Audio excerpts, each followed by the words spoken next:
Hello, welcome to White Birch Tarot and Astrology.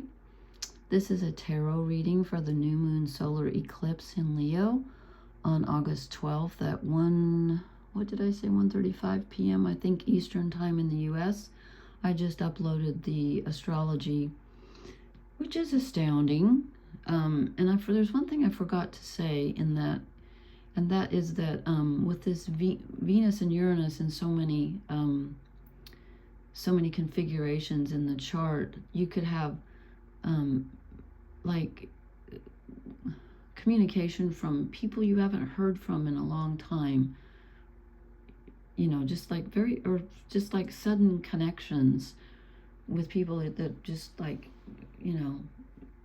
just that makes sense, or that bring in new ideas, and you're just like, how did that happen? So I forgot to say that, but if you want to hear about the astrology again, which is astounding, I just uploaded the video. But I thought I'd pull some cards, and I may have, I don't know what I did here, but I've pulled like 4 different decks. I just felt like we needed a mishmash because there's so much going on, and they're really interesting. They're really interesting. So I started with the Kim Cran's Wild Unknown Archetypes. I was gonna just do them, and then I decided that was a little, I don't know, I wanted to include some real tarot. So I just pulled one card, and this is really weird because, what did I do with the chart? Here it is. If you didn't watch the astrology, there's a thing called a mystic rectangle in the very center. See this black rectangle there? So I draw this card, and it looks kind of like it's a rectangle. And I have never drawn this card before. So, and it makes sense, because when I talked about the astrology, I said, there's a lot of opportunity here. It's challenging, yes, but there's a lot of opportunity. And the keywords, which I can't even read without the camera, are spaciousness, potential, possibility. And the negative side is addiction, insatiability, and more for more's sake. Okay, I'm just going to read this briefly, quickly. The empty room haunts us all. What's that book? Gabor Mate, In the Realm of the Hungry Ghosts, or Ghost, I forget. He talks about that, that feeling of lack inside that you have to fill, and that's sort of the basis for addiction. Anyway, it's an interesting book. Okay, the empty room haunts us all. Here goes my voice. It is the universal and all too frequent feeling of lack, of wanting, of the craving to fill ourselves with something, anything. We too often attempt to remedy the discomfort of the empty room by any means necessary, leading us to a culture of more, and I would say a culture of addiction. Ironically, the empty room is filled to the brim with potential, yes, yet we perceive it as not enough. This card is a cry for patience, for sitting within the barren walls of not knowing. She's written some of this in red, and it's really hard to read unless, that's easier in the camera. I can read the black part.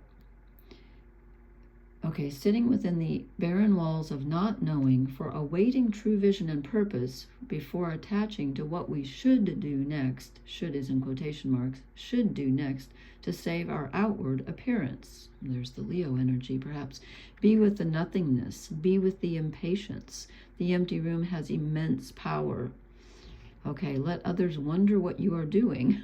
If you can settle into the magic of emptiness, you will soon hear its whispers of wisdom. I think that's really interesting. I'm going to give that a big yes for this energy. Yeah, I'm feeling that.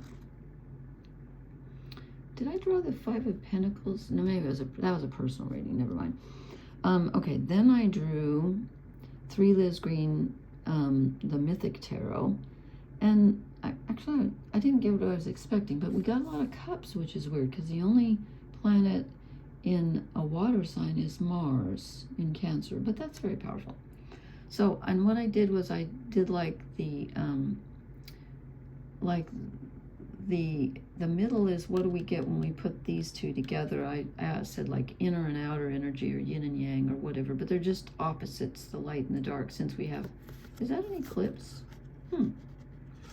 I'm doing this on the new moon solar eclipse, if I haven't said. I did say that.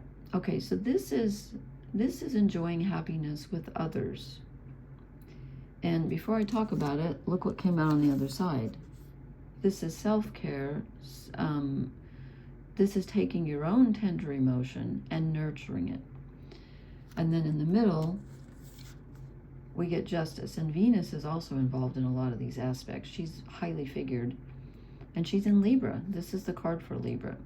So, this may not sound profound, but what I think this is telling me, us, is that in order for there to be harmony in our relationships, which is what Libra wants and justice wants, in order for there to be justice, we have to consider the individual.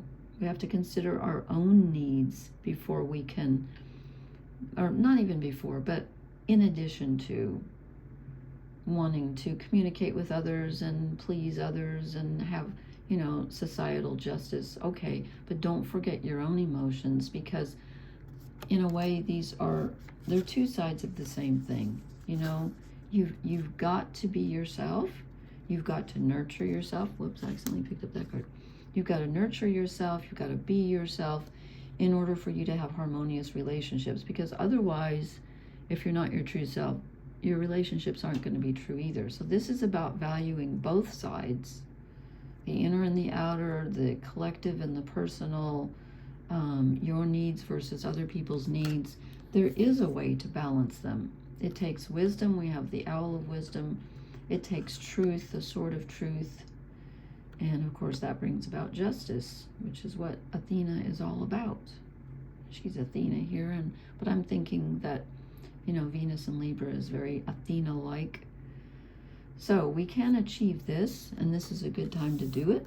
I know that doesn't sound very profound. We probably knew that, but stressing that. And then I drew a Wisdom of the Oracle card. I also do 3 shadow cards, which I think are really the most interesting to me. So we have mending, and I'm just going to read the very beginning of this. The essential meanings are forgiveness, making amends, and healing after arguments, which is interesting in light of all the communication energy we have. It says, each time we are hurt and allow the hurt to pass through us without understanding and integration, we accumulate an unwanted burden. This keeps us chained to the very things we need to heal: the pain, the memories, the echoes of resentments that came up in a conversation earlier, and the arguments that we rehearse over and over. I do that. Now is the time for mending rifts, healing wounds, and letting go of the old hurts in order to reclaim your power. Now is the time to forgive, to release, to make peace, and to make amends to others. Set yourself free. Oh, you know what? Okay, so in making amends to others here, we're nurturing ourselves. Oh, I didn't even see that fit in. Interesting. So it's not so much about, I mean, it's both, but yeah, when we let go of that wanting, you know, if you think of this as like a shadow card, if we let go of that desire of, you know, that wasn't fair and I want this to be, you know, I didn't get what I deserved. If you let go of that, it sets you free. It sets you free from what other people have done. And I'm not using the F word. I'm not saying we have to forgive everyone, but, you know, if you can. Then I decided I was going to draw 1 shadow card, and I got 3, but they are really, really interesting. And it took me a minute to think about this, because I drew the King of Pentacles, and then I drew the Queen of Pentacles, and then I drew the Knight of Swords. And I'm like, okay. Or no, I think I drew him second because I put him in the middle. That's right, he came out in the middle. So my first thought was that we need to integrate these new ideas coming in. You know what, I'm going to put this on 1, it's blurry. To integrate these new ideas coming in, the Uranus energy, before we can manifest. And then I thought, no, wait a minute. I think this might be the eclipse energy coming in, where we have the Knight of Swords is generally sudden realization. And just because he's a shadow card doesn't mean he's still not. It just means that it can be the disruptive side of it.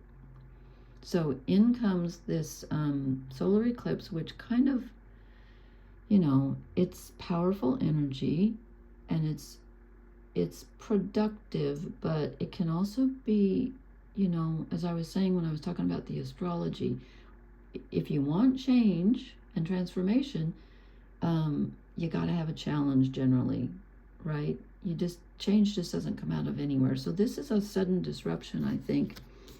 And we have the stability. We have the King and the Queen of Pentacles. We have the masculine, the outer reality. We have the Queen, the inner reality. We have our personal reality. We have reality itself. We have us in the world. What's real. So our outer world, and whatever that means for us, even if it's just, where we live or everything, it's kind of like something comes in that changes it. Some information comes in that changes it. And I'm thinking of Mercury, the planet, in his aspect as the alchemical transformative energy, where I said this earlier, he's the bridge between the soul and the body. And Mercury is air. I think this might be Mercury coming into, to kind of shake things up and transform. When we transform our thinking, it transforms our lives. It can anyway. So I think this might be Mercury coming in with some new perspective, new information, and that can change everything. So I'm not quite sure, which way that goes. It might depend on your situation, but it could be both. I don't know, but I thought that was interesting. But I'm really blown away by, to me, the empty room is really a good symbol for this energy at this time. It's so filled with possibility, and yes, it's challenging. It is challenging, but it's possible to sit with it. So I hope this made sense. I knew it would be a challenging energy, and I hope I didn't mess it up by using too many decks, but I just kind of felt like doing something different. So anyway, please leave me a comment. Let me know what you think of this, and please hit the like, share, and subscribe buttons. And I hope you have a great new moon solar eclipse, and thank you for being here. Blessings, everyone. Good night.